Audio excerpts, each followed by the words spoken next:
welcome into the CHGO White Sox post-game show, coming to you live from Studio B of our CHGO offices here in the West Loop of Chicago.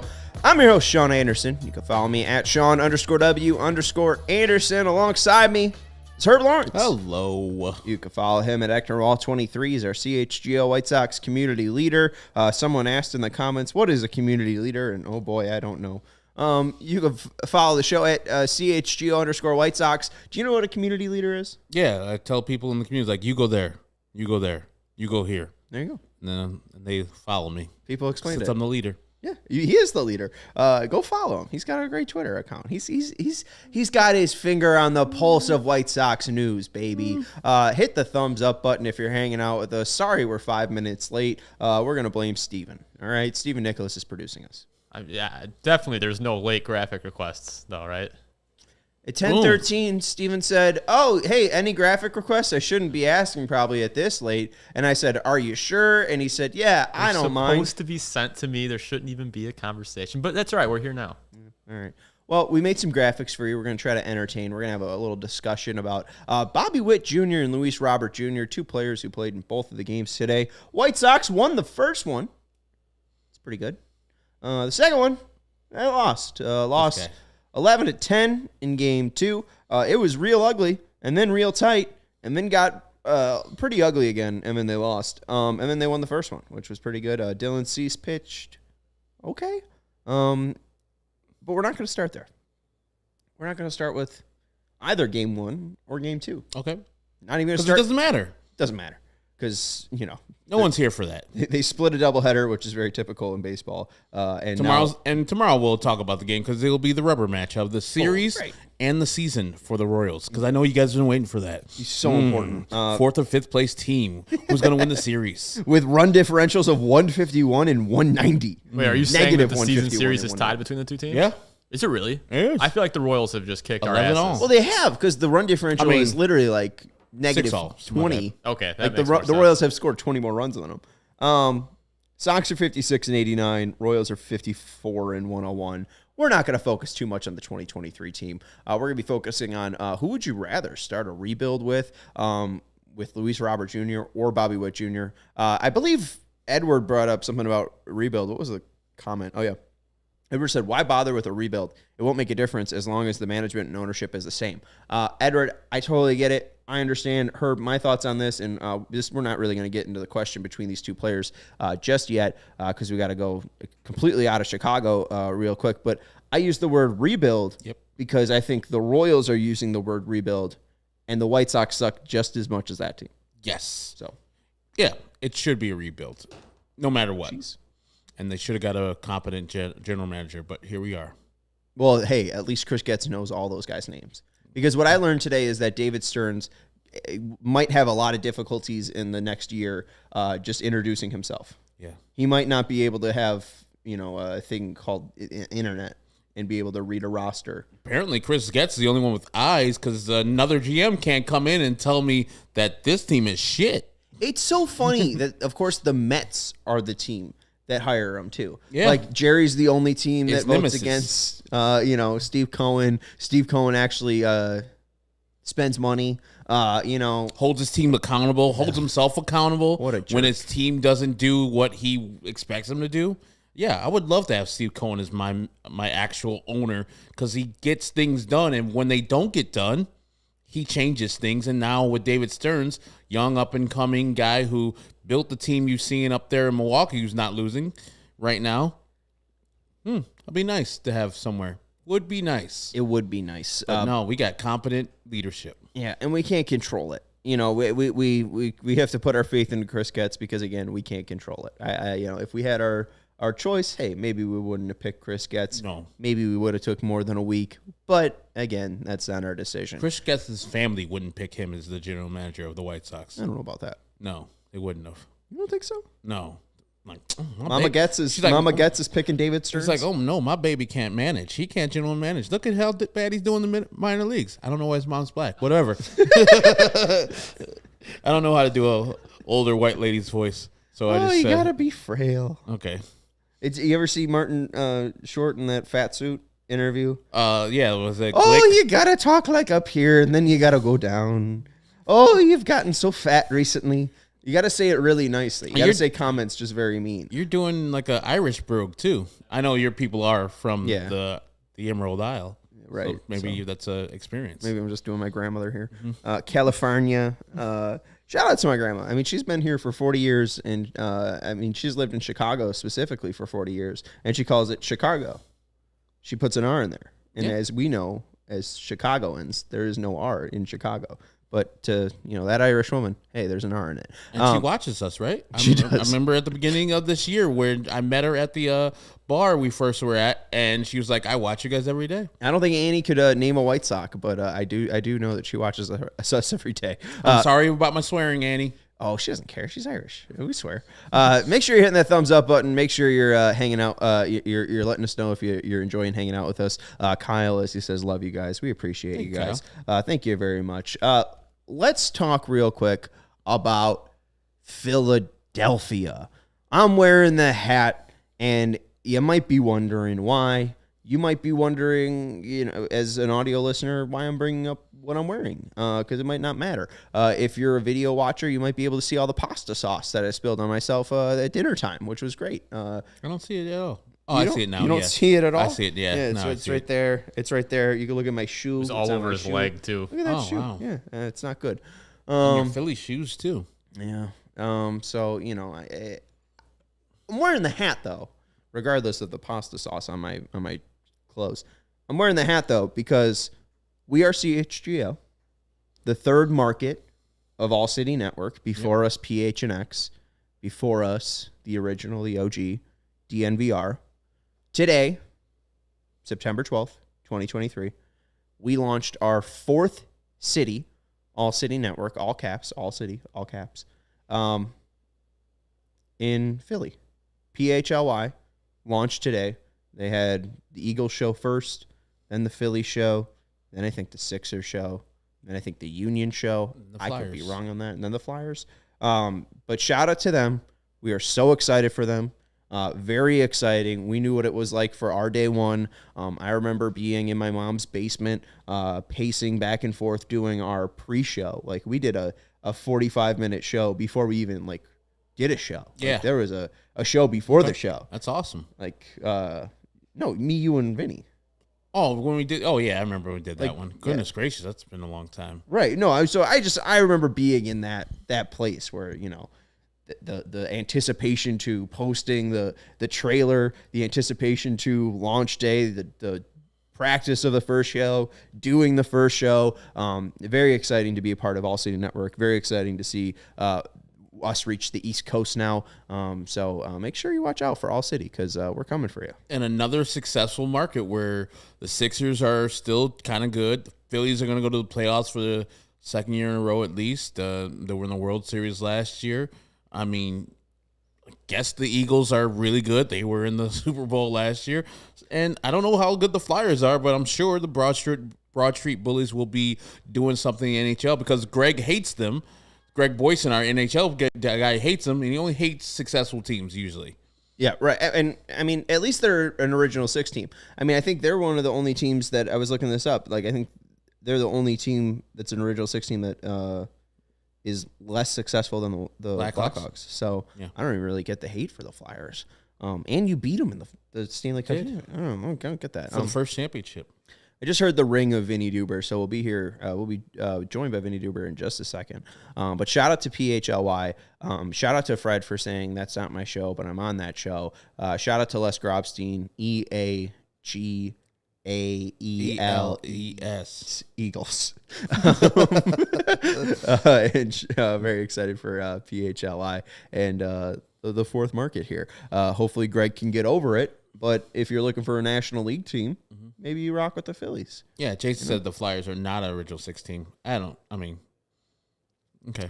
Red Wings, Maple Leafs, Canadians, Blackhawks. Rangers, Blackhawks, Flyers. Boston Bruins. Boston Bruins. My bad. What, they were probably a 70s expansion team. I think there was a 1970 expansion. Who cares? All right, let's take a break. Let's let you know about Eric our friends. Lindros. Yes, Eric Lindros. Danny Briere. And his dick son. I forgot about that. That's just upsetting. Yeah. Yeah, don't watch that video. Let's let you know about Ray Chrysler, Dodge, Jeep, and Ram. Are you in the market for a new vehicle? If you are, then we have some great news for you. Ray Chrysler, Dodge, Jeep, Ram. Wait, there's an and in there. Ray Chrysler, Dodge, Jeep, and Ram in Fox Lake have just joined the CHGO team at Ray CDJR. You'll always be able to shop one of Chicagoland's largest inventories and find unforgettable savings. And right now, during Jeep Adventure Days at Ray CDJR in Fox Lake, you'll be able to take up to 15% off MSRP on all new 2023 Jeep Gladiator models. But that's not all. Now, through September 30th, explore their newly renovated showroom. They just had their grand opening on September 9th, and take advantage of the breathtaking deals as they celebrate their grand reopening, as I just told you. So if you're in the market for a new vehicle, then you have to check out the team at Ray DJR. That stands for Chrysler, Dodge, Jeep, and Ram, because they are the only team we recommend. Visit them today on Route 12 in Fox Lake. For more information, visit Ray CDJR in Fox Lake or raycdjr.com. Today, serving the community since 1963. What does MSRP stand for? Manufacturer suggested retail price. Oh, wow. I'm surprised you knew that. You've bought a car before, though. I have. I'm old. Okay, all right. Well, congratulations for being old.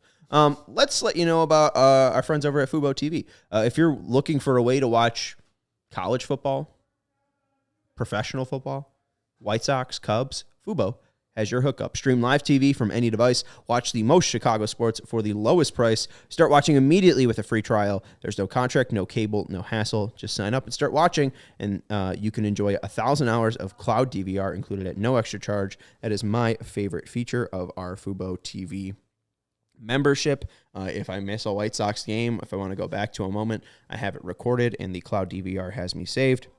And you can watch local teams while traveling.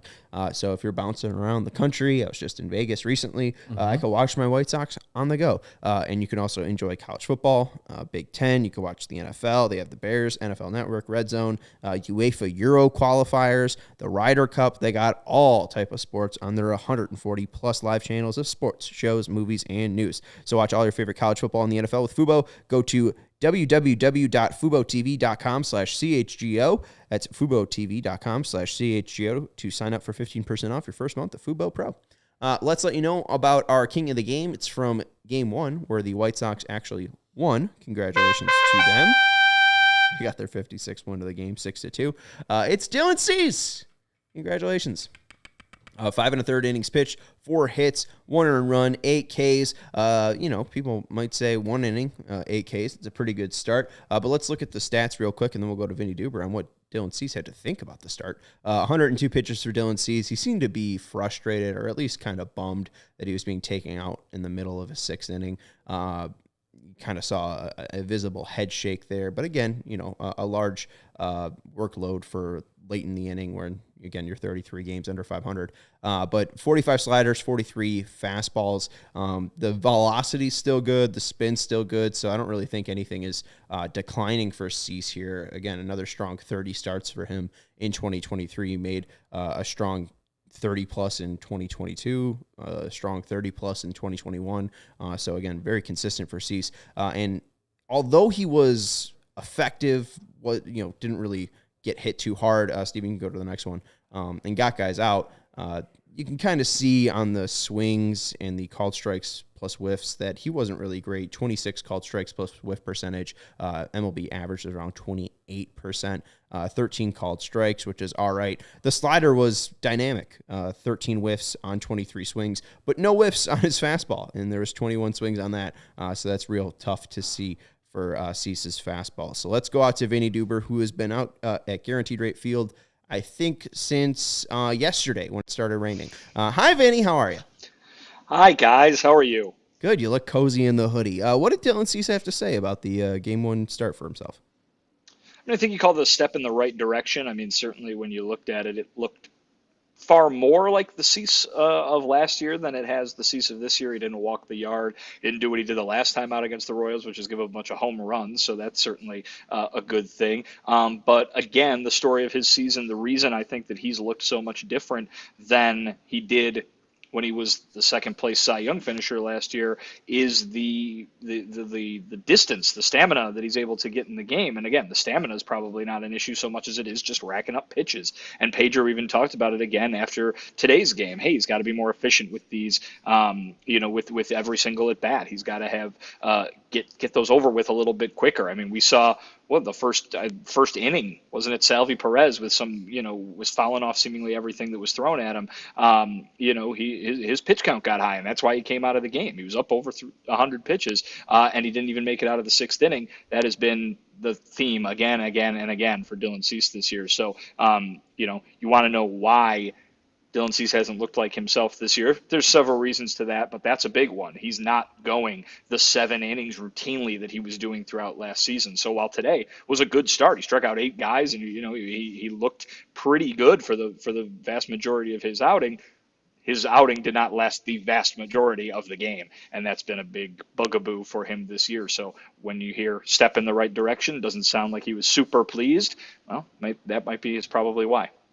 In a game that they eventually lost 11-10, the White Sox were down 9-0 early in that game, where the Royals scored those runs all in the third, up till the third inning, and then the White Sox come back with one, I think, in the fifth, and all the rest of the runs in the next inning. Did Pedro or anybody speak about just the resiliency of a team that is that far out of the first place and 33 games below 500? Actually showing some heart and some comeback off of Jordan Lyles, a pitcher that is flummoxed them at times, and sometimes they've hit him.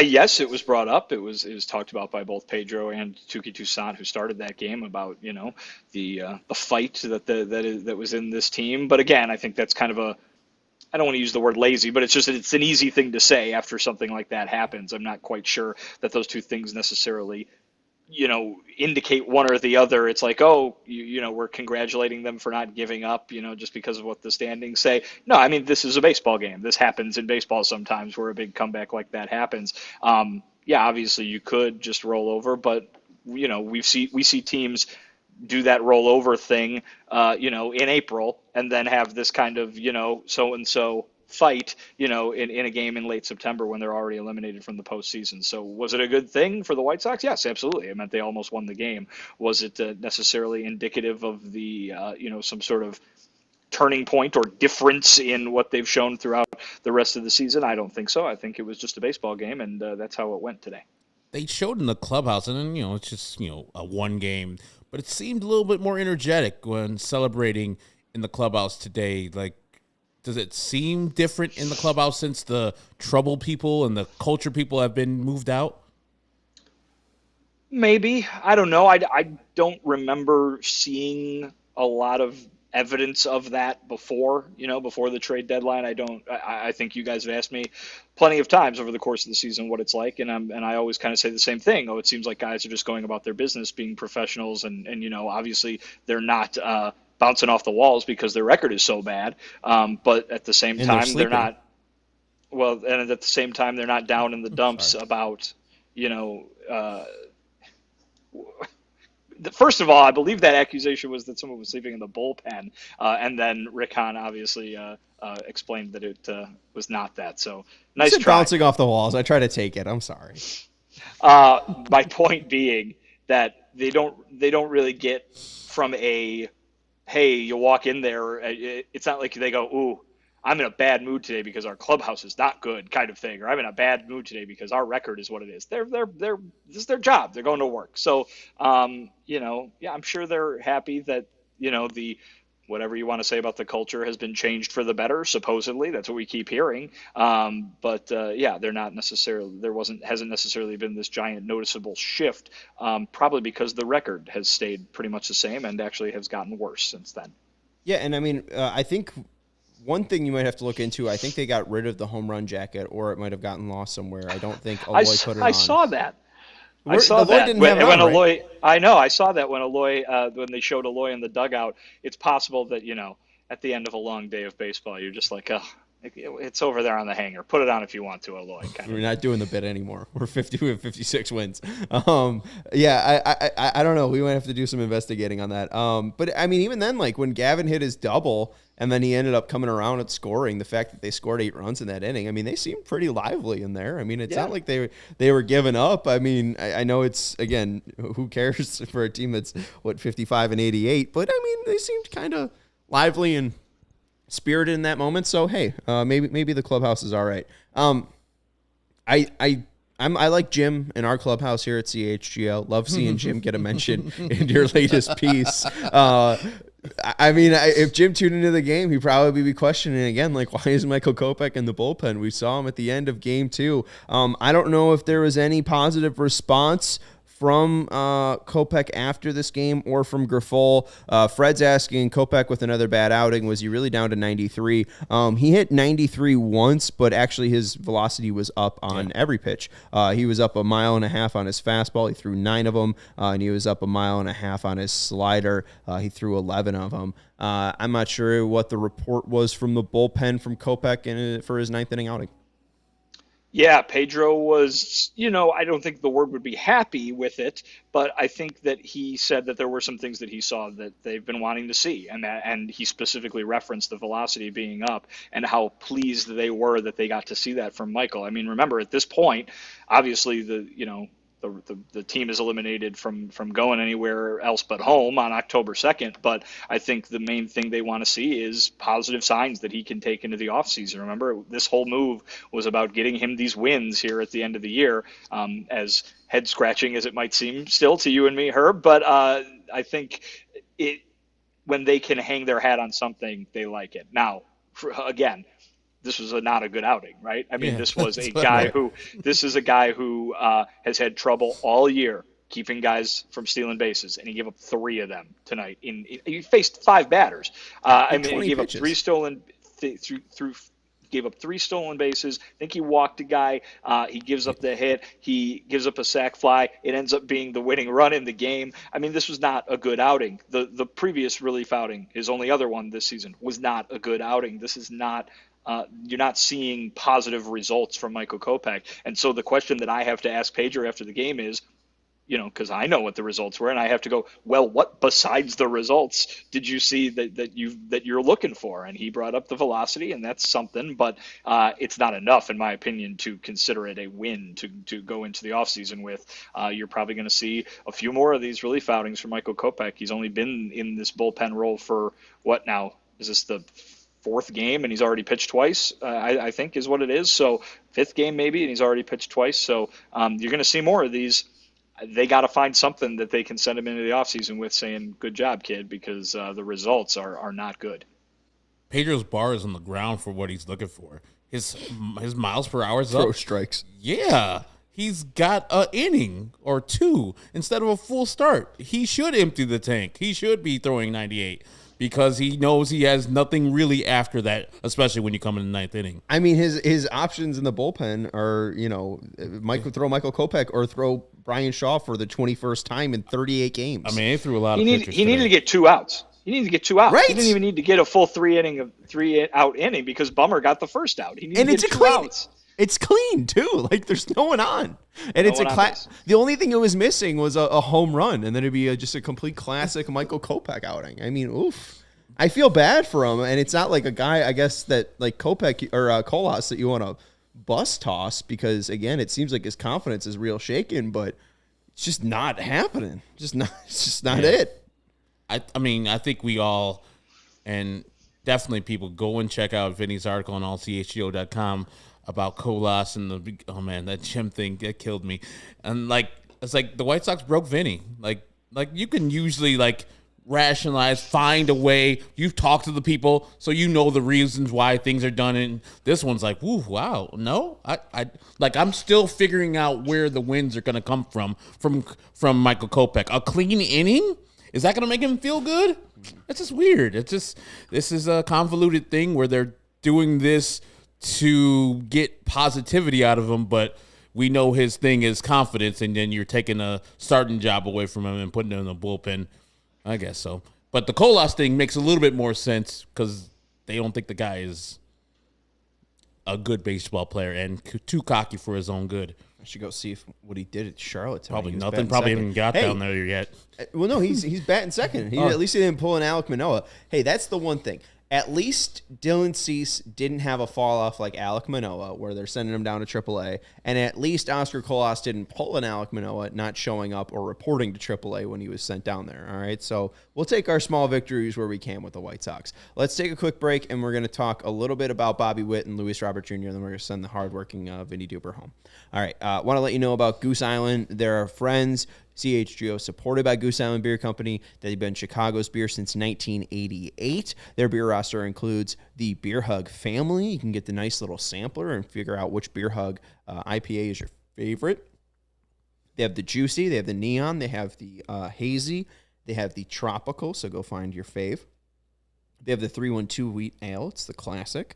And they have the Full Pocket Pills, which is an everyday beer, and it's what the brewers are drinking over at the Goose Island Original Brewhouse on Clybourne Avenue in Lincoln Park, or from their tap room on Fulton Street in Westtown. Goose Island Beer Company, Chicago's beer, of course, since we're closing in on Oktoberfest, and apparently Oktoberfest is more of a fall thing, less of an October the month thing. I guess Oktoberfest has started now. So they have an Oktoberfest brew, so go check it out. I had it. Goose. I've drank it. Or drunk it, whatever I did. I ingested it. It is good, yes. You ingested beer. Good job, Vinny. I hope the beer was yum. Hey, there you go. Give him a hunk. Sir Goosington misses his friend. All right. Want to let you know also about our friends over at Shady Rays. Are you not going to do the bit? If I play the horn and the goose thing, will you scream Sir Goosington at Guaranteed Rate Field? No. I'm not sure I could get away with that in the press box. That would probably open a whole can of worms. There'd be a lot of explaining to do. Yeah. The Dutchman looked back at you. He was like, "What the fuck, man?" Steven, you got to tempt him. Play it and just see if he does it. All right, we'll just. Yeah, he's gonna give me a no. Again, I also don't like being forced to do it. It needs to be natural. That's true. But I thought if we... all right. He's like, don't put a quarter in him and just make him do his bit. He's not Urkel. I'm pulling the string on my Woody toy. Did I do that? Take on the shade with gear. Take on the sun with gear built to last. Our friends at Shady Rays have you covered with the warm weather ahead with premium polarized shades at an affordable price. Shady Rays is an independent sunglasses company that offers a world-class product that's just as good as any expensive pair we've worn. They have durable frames and extremely clear optics for outdoor adventures. And that's not all. Shady Rays offers the most insane protection program in all of eyewear. Every pair of sunglasses backed by lost and broken replacements. If you lose or break your pair, even on day one, they told us they will send you a brand new pair. No questions asked. You can wear your Shady Rays with confidence because they have your back long after your purchase. And if you don't love your Shady Rays, you can exchange it for a new pair or return them for free within 30 days. There's no risk when you shop. Their team always has your back. And exclusively for our listeners, Shady Rays is giving out their best deal of the season. Go to shadyrays.com and use code CHGO for 50% off 2+ pairs of polarized shades. Try for yourself. The shades rated 5 stars by over 250,000 people. Again, that's shadyrays.com. And use code CHGO for 50% off 2+ pairs of polarized shades. Finally, our friends over at Game Time are going to hook you up when you are trying to go to a show, a game, a comedy event, a theater performance. I don't know what those two are called. You shouldn't have to worry when you're buying tickets to your next big event. Our friends at Game Time have you covered with killer last-minute deals, all-in prices, view from your seats, and their best price guarantee. Game Time takes the guesswork out of buying tickets. And let's talk a little bit about that Game Time guarantee, because if you find tickets in the same section or row for less, Game Time will credit you 110% of the difference. That's the Game Time guarantee. It means you'll always get the best price. Herb, when you were in Atlanta, you got the Game Time guarantee. I did. And they gave me my money within 12 minutes after I found the secondary ticket shop that had less expensive tickets than Game Time, which is very rare. 12 minutes. So boom, take the guesswork out of buying tickets with Game Time. Download the Game Time app, create an account, and use code CHGO for $20 off your first purchase. Terms apply. Again, create an account and redeem code CHGO for $20 off. That's CHGO for $20 off. Download Game Time today. Download Game Time today. Last minute tickets, lowest price guaranteed. You think after doing this read for so long, I would have it figured out. by now. Oh well, we're getting there, folks. Shout out to Game Time and our friend Cody enjoyed some Cubs baseball out in Colorado with our friends over at Game Time's help. Let's move the discussion over to our headline here. Vinny, I know you're sick of the tank talk, so let's kind of shift the focus here. We got two teams that are just stinky. Two of the five worst baseball teams in baseball, and I think they're kind of at similar positions.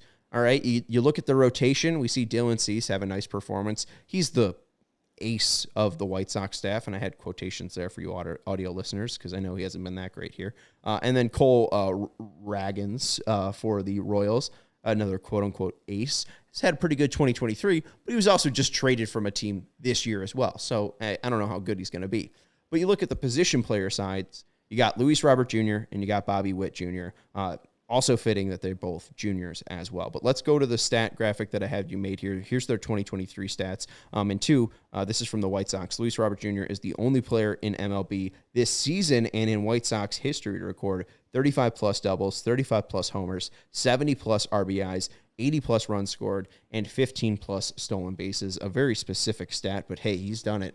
In 133 games, again, Robert has 35 doubles, 35 homers, a weighted runs created plus of 132, and an F-WAR of 5.1, playing great defense in center field. And Bobby Witt Jr. has played 140 games, 27 doubles, 28 homers, weighted runs created plus of 112, and an F-WAR of 4.9. Let's go to Vinny first, then we'll get Herb's reaction, then I'll give you our Twitter poll reaction, and I'll give you my thoughts. But Vinny, if you're JJ Piccolo, if you're Chris Getz, if you got into some weird fantasy draft here, and those were the first two picks, and for some reason you could only pick Bobby Witt Jr. or Luis Robert Jr., and Shohei Ohtani was off the board. I don't know. It's a weird question. But even let's go to the managers, too, because they just hired their managers. Seems like they're going to stick with Matt Quatraro in Kansas City. They're obviously doubling down with Pedro Grifol for 2024. So who would you rather have to build the team around? Is it Luis Robert Jr. or Bobby Witt Jr.?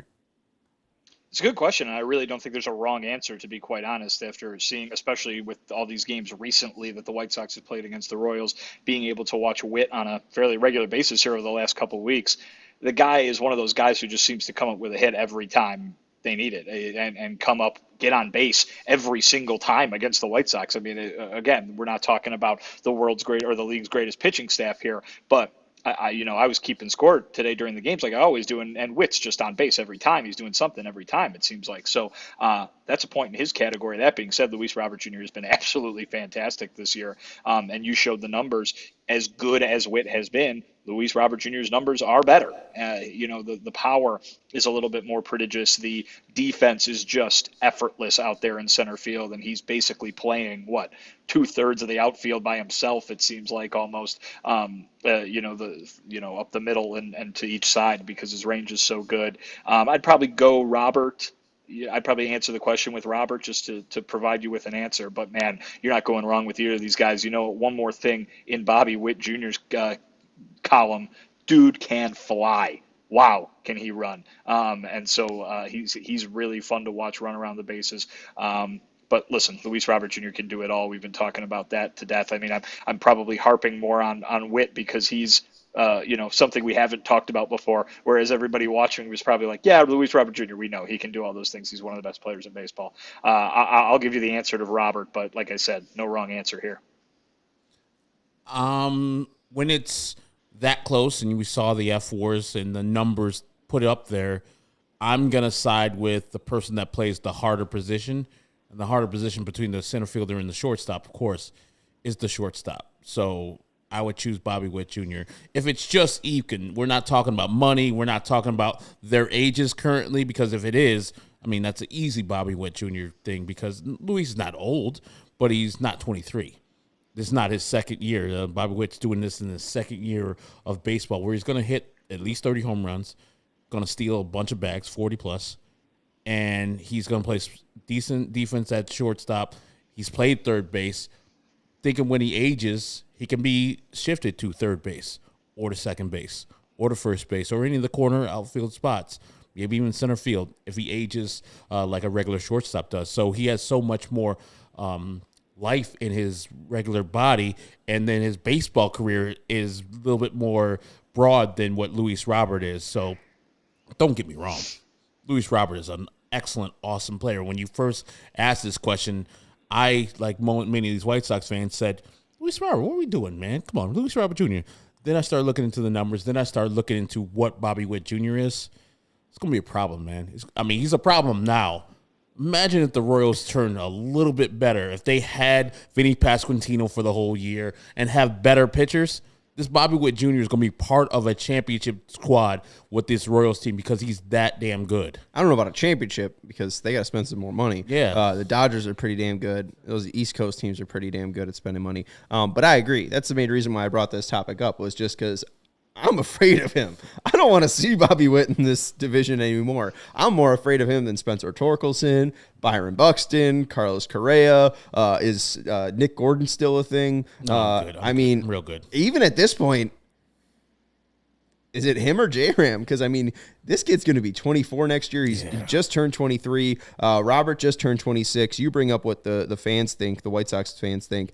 We asked the Twitter poll, who would you rather build a team around? 78% said Robert. 22% said Bobby Witt Jr., and that's on nearly 800 votes.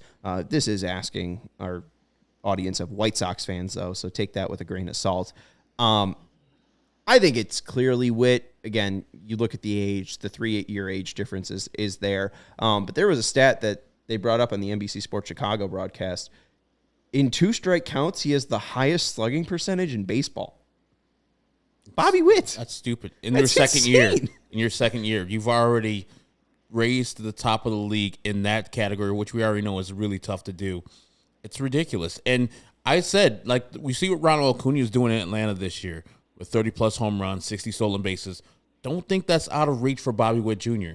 This is his second year, like I said. If he gets to the years that Acuna's acquired, he could probably do the same because it doesn't look like at speed, as Vinny says. He's seeing him in person, and he's like, that dude can move. We saw that last week where they were in Kansas City, and he hits a routine single to right field. And this might be part of why Oscar Colas is playing in Charlotte now instead of the majors. The effort was all right. It wasn't like he was lollygagging, but he wasn't giving multiple efforts. Bobby Witt Jr. went to second easily and got the second and got a double out of what should have been an easy single. Yeah, and you see Trey Turner getting $300 million from Philadelphia. Bobby Witt Jr. seems like a guy that speed, as long as he can avoid injuries, that speed is always going to stay there. And Trey Turner seems like the guy that just his speed is never going to fall off. Bobby Witt might be a 31-year-old that still has 90th percentile speed. So he'll be fun to just watch fly around the bases in Kansas City. Great. The only good thing is he's in Kansas City, so this is the second year. He's got 4 left with Kansas City. Hopefully. Hey, that's it. Pat Mahomes has all that money. 4 years. Pay him now. And then he's selling to some other team like the Dodgers or the Mets. Any final things from the ballpark, Vinny? Or are you ready to go home? I've been here for 10 hours. Oh, yeah, no. let's get you out Sorry, of there. Vinny. That's Vinny Duber. He's our CHGO White Sox beat writer. You can follow him at Vinny Duber. And go read Not his a complaint. Not a complaint. No, not a complaint. What a joyful 10 hours of baseball it was. Anything that's 10 hours long is definitely just maybe running its course. Way too long. No matter what. Go read Vinny's latest piece at allchgo.com. It's about Oscar Colas and Michael Kopech. And Kopech kind of had a shaky outing again, giving up the game-winning run. And Kopech tonight in Charlotte went. Colas went 2 for 4. 0 for 5 with 2 strikeouts. Oof. That's Herb Lawrence. You can follow him at Ecknerwall23. He's our CHGO White Sox community leader. I'm Sean Anderson. You can follow him. You can follow me at Sean_W_Anderson. I like that Herb is in the same shirt in that hit the like. It's from this show. Oh, you cut that out today. Yeah, it'll be a cleaner image later, but yeah. Good job. You're real quick with that one, Steven. Steven Nicholas is our producer, making graphics on the fly. Anything else I forgot, Steven? I usually tell you make graphics, and I think we got them all. No, you got them all today. Right, there we go. Hit that thumbs up button on your way out. We'll talk to you tomorrow. Goodbye.